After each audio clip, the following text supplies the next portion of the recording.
Coming up on Signal by Sony, we're checking out a 3D head-mounted display with Wil Wheaton from Eureka and Star Trek. Signal by Sony starts right now.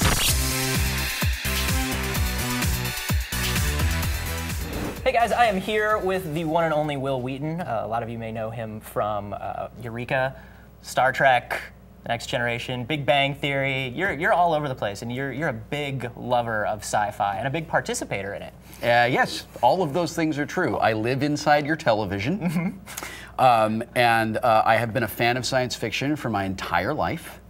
And I'm really lucky to have gotten to participate as a creator in some of the really big, influential sci-fi movements of our generation, with Star Trek Next Generation and more recently with Eureka. So, talking about sci-fi technology, yes, and movies,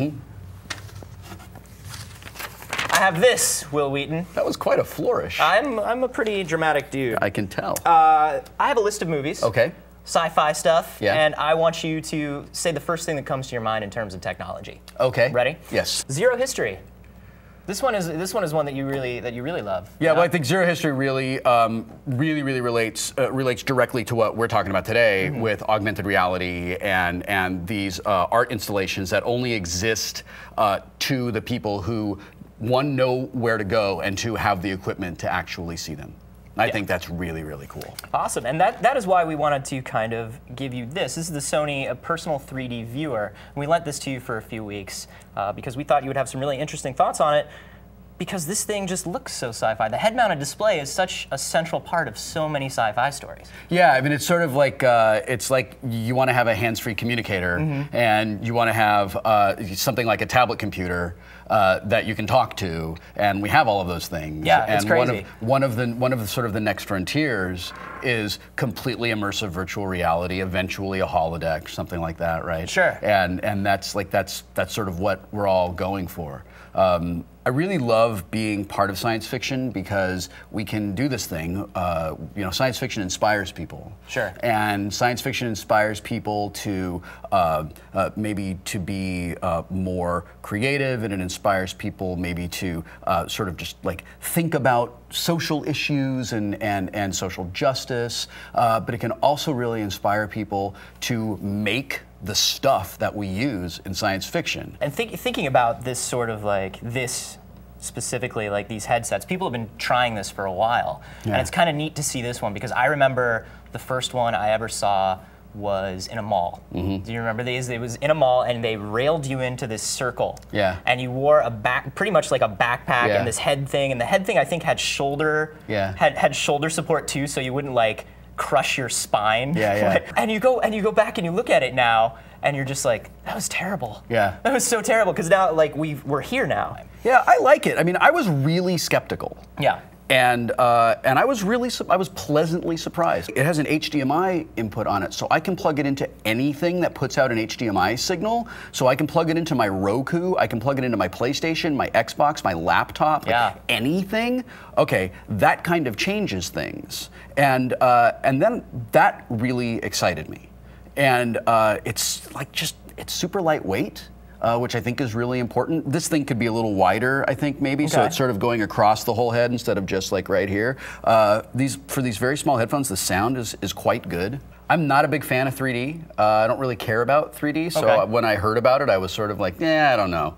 And then I put it on, and what totally blew me away is that it sort of creates this, it's like you're in a screening room. Yeah. The resolution of the images is like I'm sitting in a private theater.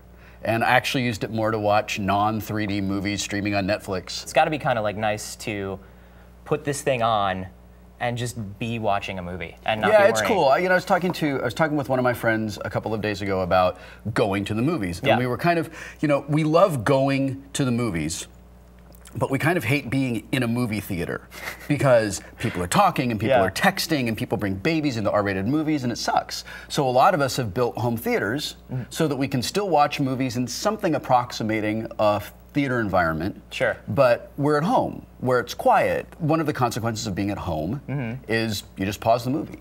Yeah. And you check your email, and you go to the kitchen, and you answer the phone, and now the 90-minute movie is taking 2.5 hours to watch. And I did sort of like that I could just put this thing on and block out the world. I was playing Uncharted 3 on it, right? And I'm a huge fan of the Uncharted series. Yeah, me too. It's sort of on rails, but I don't really mind because I feel like I'm watching a movie that I kind of get to control the pace of. Yeah. And if I see a thing that is interesting to me, I can just walk over and look at it until I'm done.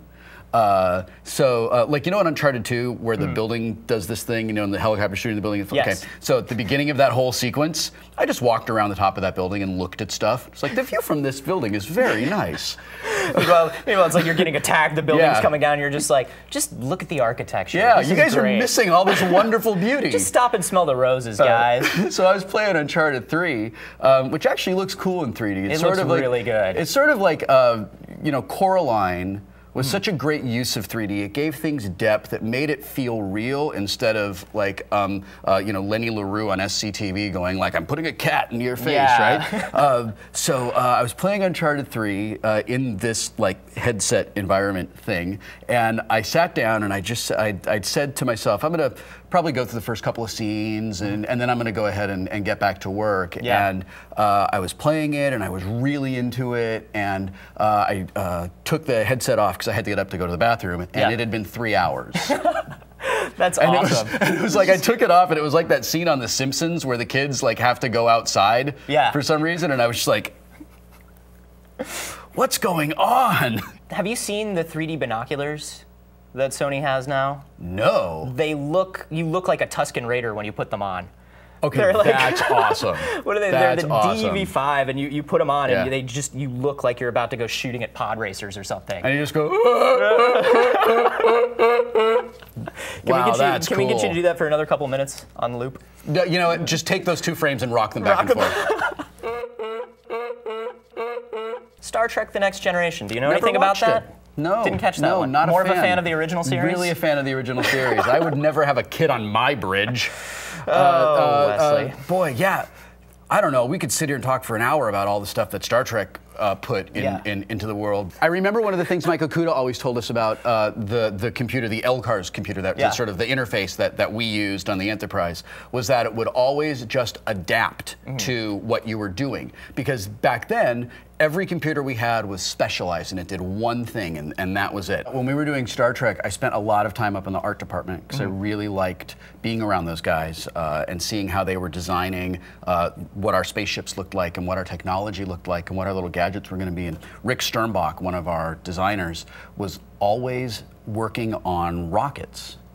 And he was working on multi-stage rockets and hydrogen rockets and things that were basically like Larry Niven's Bussard ramjets. He was working on these things all the time. He was constantly drawing them and working out specs and stuff because he wanted to make that exist someday. And it's really inspiring to be around people like that. One thing I've noticed is every device I've ever gotten, somebody will make an LCARS theme for. Yeah. And the ones on Android and the ones on on tablets now are getting super smart because they're actually working like it now. Yeah, I wanted just an LCARS background for my phone that would just scroll over the screens. So I run Cyanogen Mod 7 with 3 screens. You know, for those of you watching at home who care about that sort of thing. And I wanted an LCARS screen that would just stretch across the 3 of them. I couldn't find one that was just a static screen. All the ones I saw were theme replacements that actually interacted with the buttons. And they animate and stuff. Yeah, and it's awesome. And you're like, well, better than I even expected. Yeah. You win, Internet. Yeah, I mean, you'd think that like I'd be over that and totally bored with it. Yeah. No, not at all. Flash Gordon. You may choose any version of Flash Gordon you enjoy. You remember that big disc thing that they fought on? Is that how you'd like to resolve conflicts in your life? For the rest of my life. That's how I would like every conflict to be resolved. Okay, now the spikes. Yeah. Okay. All right. Good. Decision made. Yeah. Good. Okay, so we are going to the restaurant then. We will not stay home tonight. All right. Now, what kind of food do we want?